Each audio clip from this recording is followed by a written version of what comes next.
invite you to register to our Activate webinar each Thursday at 11 a.m. CET. Here are some of the main topics that we have in store for you. And we're going to start with identity, where you will learn how to create a compartment and how to use it. Networking, where you learn how to create a virtual cloud network.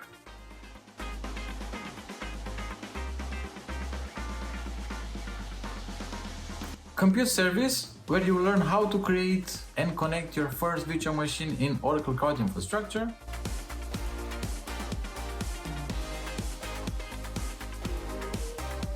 Increasing the virtual machine storage capacity and performance by using block volumes.